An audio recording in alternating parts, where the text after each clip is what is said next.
BBC News. Let's just take you straight to Hawaii. The Japanese Prime Minister Shinzo Abe is in Hawaii for a historic visit, seeing him paying his respects at the site of the Japanese attack on Pearl Harbor back in 1941. So Shinzo Abe, the Japanese Prime Minister, side by side with Barack Obama, the United States President. Let's just listen in through the translator. Flames that day when aerial bombing tore the USS Arizona in two.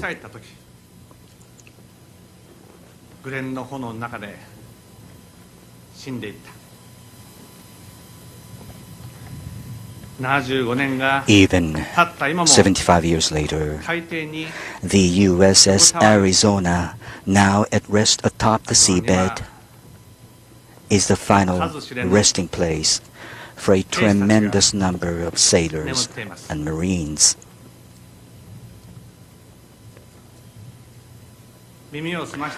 Listening again as I focus my senses alongside the song of the breeze and the rumble of the rolling waves, I can almost discern the voices of those crewmen. Voices of lively conversations, upbeat and at ease on that day, on a Sunday morning. Voices of young servicemen talking to each other about their futures and dreams. Voices calling out the names of loved ones in their very final moments. Voices praying for the happiness of children still unborn. Each and every one of those servicemen had a mother and a father anxious about his safety.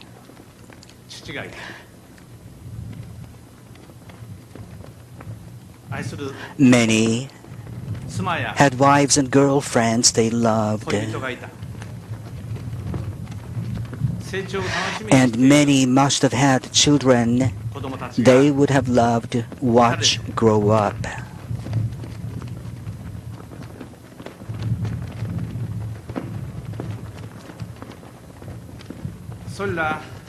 All of that was brought to an end.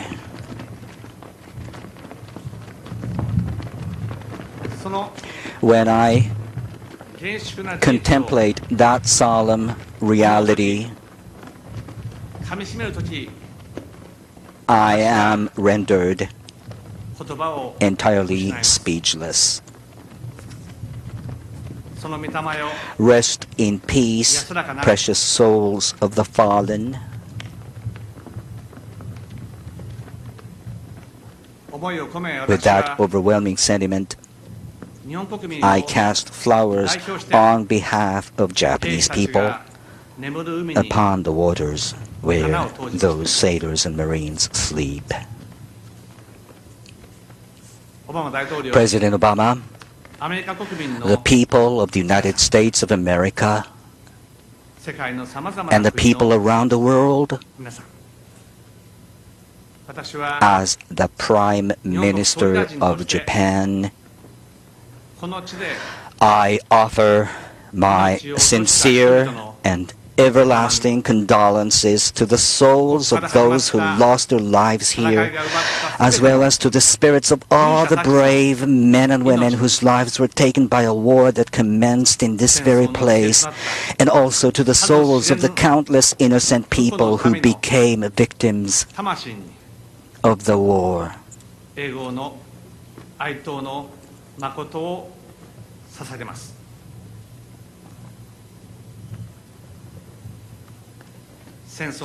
We must never repeat the horrors of war again. This is the solemn vow we, the people of Japan, have taken And since the war, we have created a free and democratic country that values the rule of law and has resolutely upheld our vow never again to wage war. We, the people of Japan, will continue to uphold this unwavering principle while harboring quiet pride in the path we have walked as a peace-loving nation over these 70 years since the war ended. To the souls of the servicemen who lie in eternal rest aboard the USS Arizona, to the American people, and to all peoples around the world, I pledge that unwavering vow here as the Prime Minister of Japan. Yesterday, at the Marine Corps Base Hawaii in Kaneohe Bay, I visited the memorial marker for an Imperial Japanese Navy officer. He was a fighter pilot by the name of Commander Fusata Ida, who was hit during the attack on Pearl Harbor and gave up on returning to his aircraft carrier. He went back instead and died. It was not Japanese who erected a marker at the site that Ida's fighter plane crashed.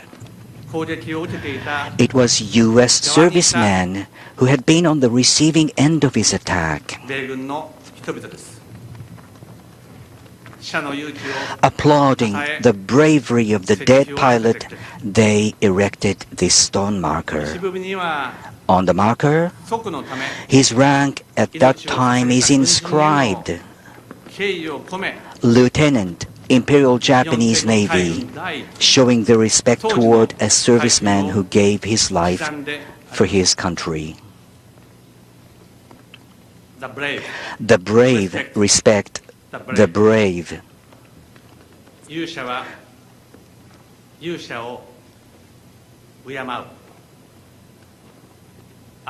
So wrote Ambrose Bierce in a famous poem. Showing respect even to an enemy they fought against, trying to understand even an enemy that they hated. Therein lies the spirit of tolerance embraced by the American people. When the war ended, and Japan was a nation in burnt-out ruins as far as the eye could see, suffering under abject poverty,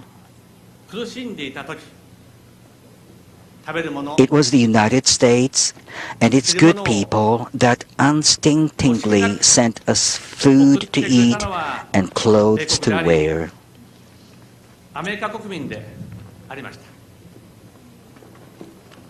The Japanese people managed to survive and make their way toward the future thanks to the sweaters and milk sent by the American people. And it was the United States that opened up the path for Japan to return to the international community once more after the war. Under the leadership of the United States, Japan, as a member of the free world, was able to enjoy peace and prosperity.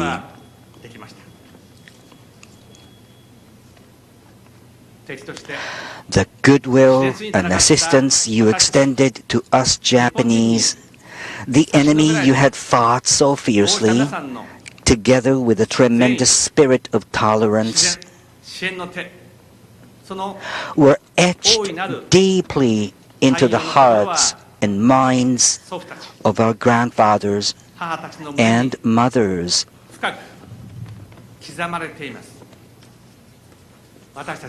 We also remember them, our children, and grandchildren will also continue to pass these memories down and never forget what you did for us.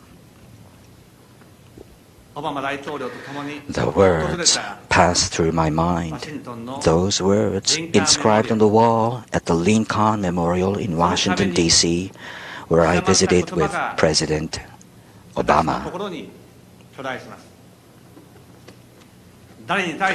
With malice toward none, with charity for all, let us strive on to do all which may achieve and cherish a lasting peace among ourselves and with all nations.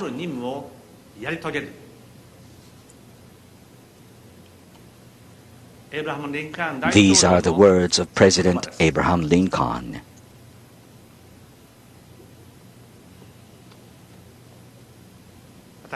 On behalf of the Japanese people, I hereby wish to express once again my heartfelt gratitude to the United States and to the world for the tolerance extended to Japan.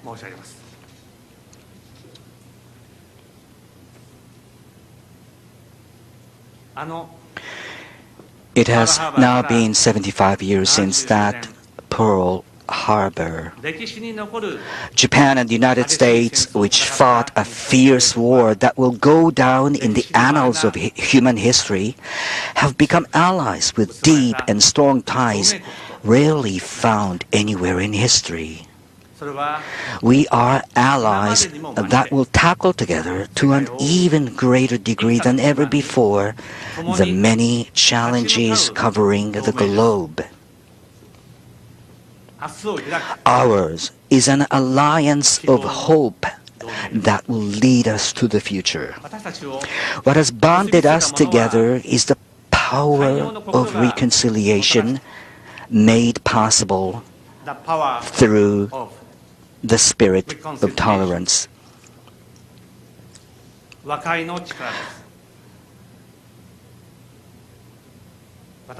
What I want to appeal to the people of the world here at Pearl Harbor, together with President Obama, is this power of reconciliation.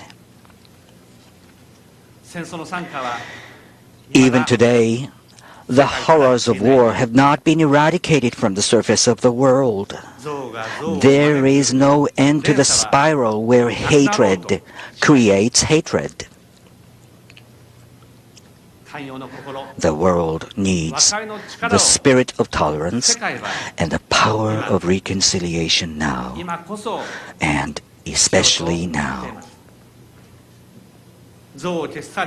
Japan and the United States, which have eradicated hatred and cultivated friendship and trust on the basis of common values, are now, and especially now, taking responsibility for appealing to the world about the importance of tolerance and the power of reconciliation. That is precisely why the Japan-US alliance is an alliance of hope.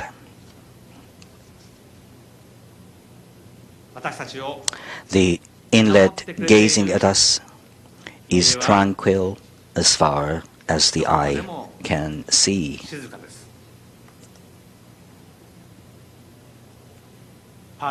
Pearl Harbor. It is precisely this beautiful inlet, shimmering like pearls, that is a symbol of tolerance and reconciliation. It is my wish that our Japanese children and President Obama, your American children, and indeed their children and grandchildren, and people all around the world will continue to remember Pearl Harbor as the symbol of reconciliation. We will spare no efforts to continue our endeavors to make that wish a reality. Together with President Obama, I hereby make my steadfast pledge. Thank you very much.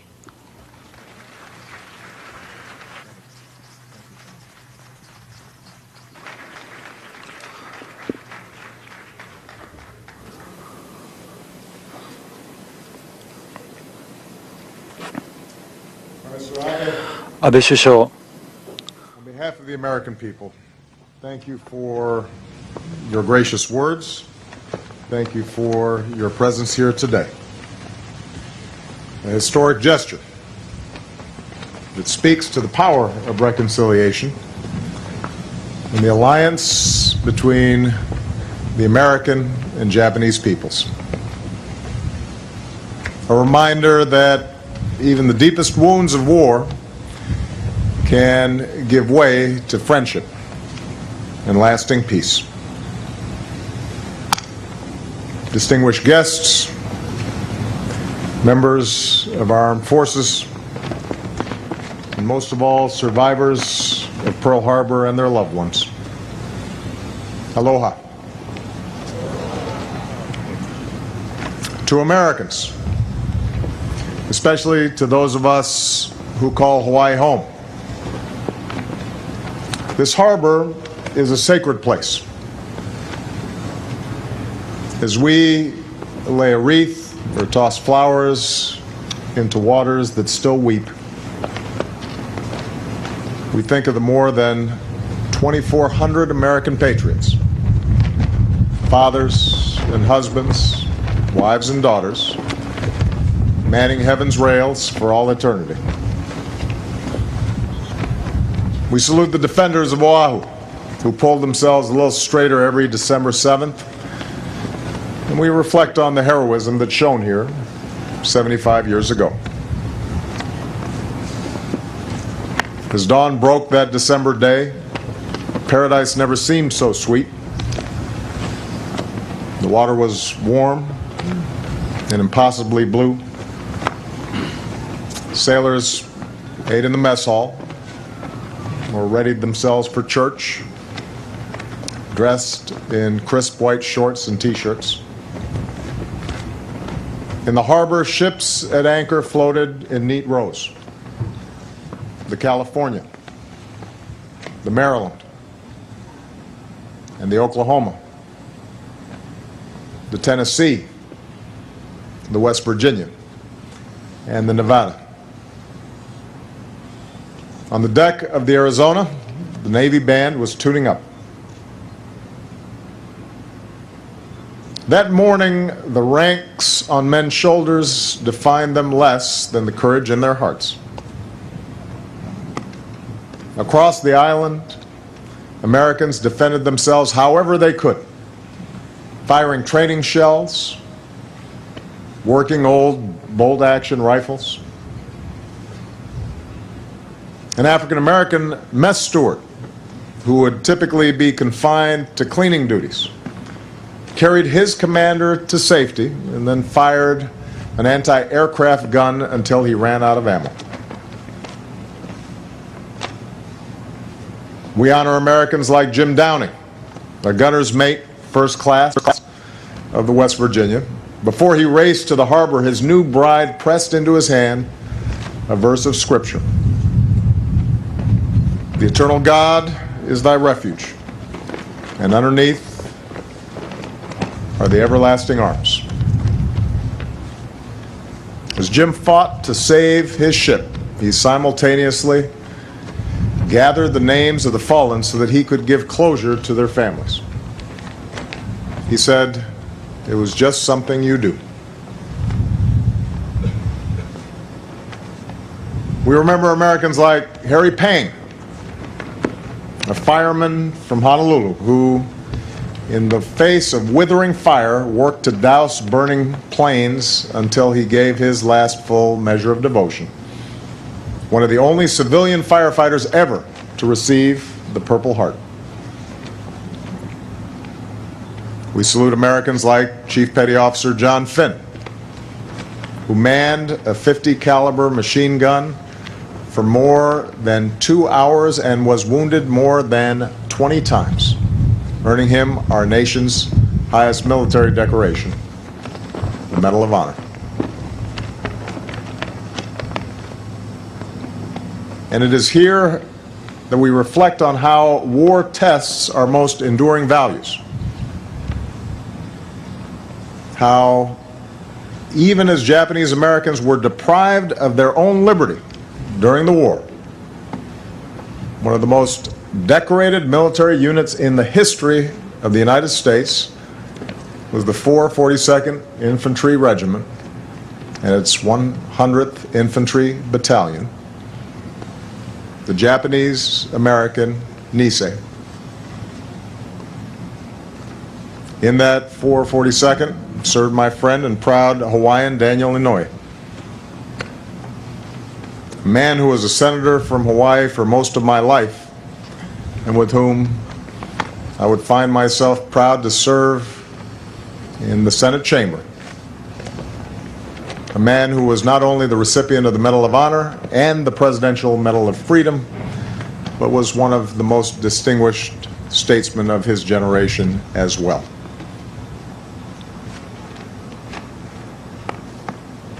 Here at Pearl Harbor, America's first battle of the Second World War roused a nation. Here, in so many ways, America came of age. A generation of Americans, including my grandparents, that greatest generation, they did not seek war, but they refused to shrink from it. And they all did their part on fronts and in factories. And while 75 years later, the proud ranks of Pearl Harbor survivors have thinned with time, the bravery we recall here is forever etched in our national heart. I would ask all our Pearl Harbor and World War II veterans who are able to please stand or raise your hands, because a grateful nation thanks you.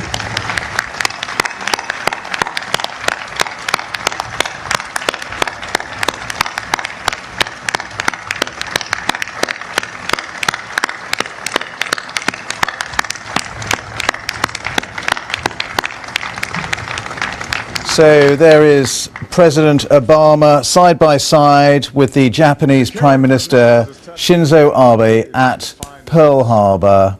Really a historic visit by the Japanese Prime Minister and a joint pilgrimage to Pearl Harbor, where they've laid wreaths for the victims of the attack that triggered America's entry into the Second World War, paying homage to the more than 2,400 Americans who were killed in December 1941. And Shinzo Abe, the Japanese Prime Minister, he offered in his speech there his sincere and everlasting condolences, he said, to the victims of his country's attack on Pearl Harbor.